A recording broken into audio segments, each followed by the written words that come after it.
দেশের বাইরে আমি দুবাই, আজারবাইজান ও মালয়েশিয়ায় মেট্রো ব্যবহার করেছি। সেসব দেশের মেট্রো স্টেশন থেকে বেরিয়ে যেমন পরিচ্ছন্ন পরিবেশ দেখেছি, এখন ঢাকা বিশ্ববিদ্যালয় মেট্রো স্টেশনকে তেমনি দেখছি। এখানে কিছুক্ষণের জন্য নিজেকে বিদেশে ফিল করা যায়। এর ক্রেডিটটা ডাকসু নেতাদের দিতেই হয়। কথাগুলো বাংলাভিশনের সাংবাদিক কেফায়েত শাকিলের। শাকিল একা নন, শিবির সমর্থিত ডাকসুর প্রশংসায় পঞ্চমুখ হাজারো নাগরিক, বিশ্ববিদ্যালয়ের শিক্ষার্থী এবং শিক্ষকরাও। তাদের ভাষ্য, ভিপি সাদিক কায়েমের দৃঢ় নেতৃত্ব আর ডাকসু বোর্ডের অক্লান্ত পরিশ্রমের কারণেই ঢাকা বিশ্ববিদ্যালয় আজ ঝকঝকে পরিষ্কার পরিচ্ছন্ন।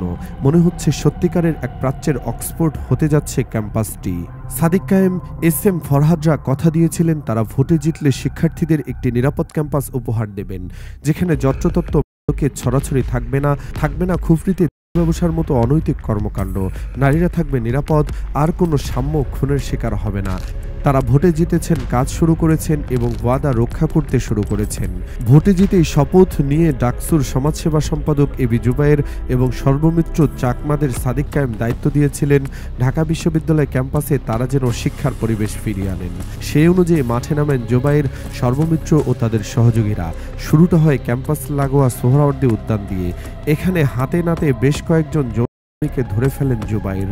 বিষয়টি মুহূর্তে মিডিয়া ভাইরাল হয়ে যায়। সবাই জানতে পারে কিভাবে ঢাকা বিশ্ববিদ্যালয়ের মতো একটি শিক্ষা প্রতিষ্ঠানের পাশেই অবৈধভাবে একটি যৌনপল্লী গড়ে উঠেছে, যেন ঢাবির পেটে আরেক দৌলতিয়ার জন্ম হয়েছে। সাথে সাথে হইচই পড়ে যায় সারা দেশে। জুবায়ের ওই দিনই উচ্ছেদ অভিযান শুরু করেন। একে একে সরিয়ে দেন সকল তাবু খুপরি। এই একটি কাজে প্রশংসায় পঞ্চমুখ হয়ে ওঠেন তারা। বাবা পায় শিবির নেতৃত্বাধীন ডাকসু। যে কাজ এক যুগে সম্ভব হয়নি, সে কাজ একদিনেই করে ফেললেন সাদিক ফরহাদের নেতৃত্বে জুবায়ের আর সর্বমিত্ররা। এই জুটির কাঁধে এবার দায়িত্ব আরও বেড়ে যায়। মূল কাজে হাত দেন তারা। তাদের প্রধান লক্ষ্য ছিল ক্যাম্পাসের অলিতে গলিতে গড়ে ওঠা মাদকের সাম্রাজ্য ভেঙে চুরমার করা। কিন্তু কাজটা ছিল খুবই কঠিন, এতটাই কঠিন যে এখানে জড়িত ঢাকার বড় বড় মাফিয়ারা। যুগ যুগ ধরে গড়ে ওঠা সিন্ডিকেট এখনও রয়ে গেছে। শুধু হাত বদল হয়ে আওয়ামী লীগ থেকে বিএনপি, ছাত্রলীগ থেকে ছাত্রদলের হাতে এসেছে শত কোটি টাকার ঐতিহ্যবাহী বিজনেস, রেডিমেড কাস্টমার, নগদ টাকা। বোঝাই যাচ্ছে কতটা ঝুঁকির কাজ। কিন্তু তারা শুরু করলেন ভয়ডরহীন অভিযান চালিয়ে ছোট বড় মাঝারি সব ধরনের মাদক ব্যবসায়ীদের তাড়াতে থাকেন একের পর এক। দেখা যায় কেউ বাদাম বিক্রির আড়ালে, কেউ চা বিক্রির আড়ালে, কেউ বা পাগলের বেশি করে যাচ্ছেন এসব ব্যবসা। আর ভুক্তভোগী হচ্ছেন বিশ্ববিদ্যালয়ের হাজার হাজার মেধাবী শিক্ষার্থী। গুটি কয়েক রাজনীতিবিদদের পুঁজির লোভের কাছে হারিয়ে যাচ্ছে একটি বড় প্রজন্মের নীতি নৈতিকতা। ডাকসু নেতারা যখন সফল হচ্ছিলেন, তখনই বাধা এলো। বাম ছাত্রদল বাকছাস, এমনকি নতুন বন্দোবস্তের স্লোগান তোলা নাগরিক পার্টিও বিপক্ষে দাঁড়িয়ে গেল জুবায়ের আর সর্বমিত্রদের। তারা তাদের নাম দিল মবস্টার। ছাত্রদলের রাকিব, নাসিররা বলল এটা ডাকসুর কাজ নয়। বামেরা সব মাদক ব্যবসায়ীদের একসাথে করে মিছিল করল ডাকসুর বিপক্ষে। শীর্ষ নেতা মেঘমাল্লার বসু খেপে গিয়ে সংবাদ সম্মেলন করলেন, বললেন তাদের এসব উচ্ছেদ কাজ আর চলতে দেবেন না। সাবেক বাকছাস নেতা আব্দুল কাদেরের বিপক্ষেও স্ট্যাটাস দিলেন। নাগরিক পার্টির যুগ্ম আহ্বায়ক মীর আরশাদরা সরাসরি হস্তক্ষেপ করলেন এ কাজে। পরিস্থিতি তখন উত্তপ্ত। জুবায়ের, সর্বমিত্ররা যেন থমকে গেলেন, হতাশাগ্রস্ত হয়ে পড়লেন। ঠিক তখনই ডাকসুর জিএস ফরহাদ সরাসরি ঘোষণা দিলেন, ক্যাম্পাসে হয় ব্যবসায়ীরা থাকবে, নয়তো থাকবে ডাকসু। হুঙ্কার দিলেন সাদিক কায়েম। সাদিক ফরহাদদের প্রত্যক্ষ ঘোষণায় এবার নতুন মোড় নিল উচ্ছেদ অভিযান। তারপর আর কাউকেই পাত্তা দিলেন না জুবায়েররা। পুলিশ প্রশাসনও শুরু করল সহযোগিতা। রামবাম দল পার্টি সবার বিরুদ্ধে গিয়ে ঢাকা বিশ্ববিদ্যালয়কে শত কোটি টাকার সিন্ডিকেট থেকে মুক্ত করল শিবির নেতৃত্বাধীন ডাকসু। বিশ্ববিদ্যালয়ের শিক্ষার্থীরা শুধু নন, অনেকেই এখন বলছেন এদের হাতেই দেশটাকেই তুলে দেওয়া উচিত।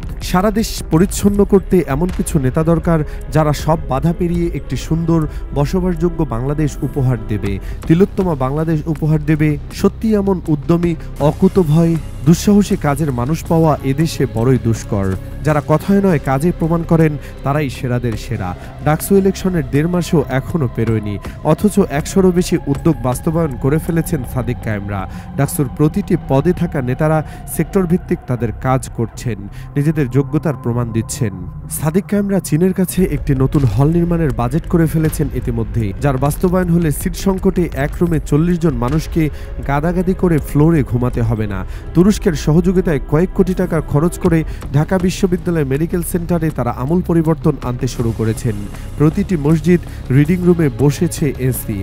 ফ্যান না থাকা হলে তারা ফ্যানের ব্যবস্থা করেছেন, খাট দিয়েছেন, পানির ফিল্টার তো ছিলই, সাথে যোগ করেছেন স্যানিটারি প্যাড, ভেন্ডিং মেশিন।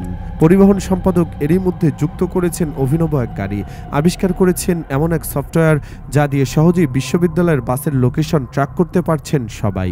ফিরিস্তি দিলে হয়তো কাজের কথা শেষ হবে না। তারা ইবনে সিনায় 50% ছাড় নিয়ে এসেছেন বিশ্ববিদ্যালয়ের শিক্ষার্থীদের জন্য। বিনামূল্যে নারীদের ব্রেস্ট ক্যান্সার নির্ণয় এবং হলেই প্রাথমিক স্বাস্থ্যসেবা নিশ্চিত করেছে এরই মধ্যে। কিন্তু এই যে এত সব কাজ করছে ডাকসু, তার সবই নিজেদের যোগাযোগ। সাদিক কায়েম আর SM ফরহাদের যোগাযোগে অর্ধশত কোটি টাকা ছাড়িয়ে গেছে তাদের কাজের মূল্য। অথচ জানেন কি, এই ডাকসুর জন্য একটা টাকাও বরাদ্দ দেয়নি বিশ্ববিদ্যালয় প্রশাসন। কারণ যার হাত ধরে বরাদ্দ আসার কথা সেই তিনি, মানে একজন বিশ্ববিদ্যালয়ের কোষাধ্যক্ষ, একজন বিএনপিপন্থী শিক্ষক। তিনি হয়তো আবিদ হামিমদের হেরে যাওয়াটা মেনে নিতে পারছেই না, বুকে পাথর চাপা দিয়ে মেনে নিয়েছেন। তাই প্রায় 1.5 মাস হতে চললেও ডাকসুর ন্যায্য পাওনাটুকুও পাচ্ছেন না সাদিক কায়েম ফরহাদরা। অথচ প্রতি বছর ঢাকা বিশ্ববিদ্যালয়ের প্রতিটি শিক্ষার্থীর কাছে ডাকসু হল এবং সংসদের জন্য 7 টাকা করে, মোট 120 টাকা করে কেটে নেওয়া হয়। এই টাকার সমষ্টি তো কোটিরও ঘর ছাড়ানোর কথা। গত 1.5 বছর মানে 5 আগস্টের পর তারা আগের হিসাব বাদ দিলেও সেই টাকাটাও কেন দিচ্ছেন না স্যার, এমন প্রশ্ন করায় ছাত্রদল আবার খেপে গেছে। এক যৌথ বিবৃতিতে রাকিবুল ইসলাম রাকিব আর নাসির উদ্দিন নাসির বলেছেন, এগুলো শিবিরের অতি বাড়াবাড়ি। তো ক্যাম্পাস থেকে মাদক ব্যবসায়ী সরালে বেয়াদবি, ন্যায্য টাকা চাইলে বেয়াদবি, মানে এদের হিসেবে শিবির যাই করবে এখন সেটার বিরোধিতা করতেই হবে, বিপক্ষে থাকতেই হবে। অর্থাৎ বিরোধিতার জন্যই বিরোধিতা করতে হবে, সেটা ভালো কাজ হোক কিংবা খারাপ কাজ হোক। শিবির যেদিকে থাকবে, ছাত্রদল, বাম, বাকছাস সবাই অন্যদিকে থাকবে। তবে শিবিরের উচিত এই ঐক্যবদ্ধ হারু পার্টির কথায় কান্না দিয়ে নিজের মতো করে তাদের কাজ চালিয়ে যাওয়া, ক্যাম্পাসটাকে সুন্দর, সাবলীল, পরিষ্কার পরিচ্ছন্ন রাখা, ক্যাম্পাসটাকে তিলোত্তমা ক্যাম্পাস বানানো।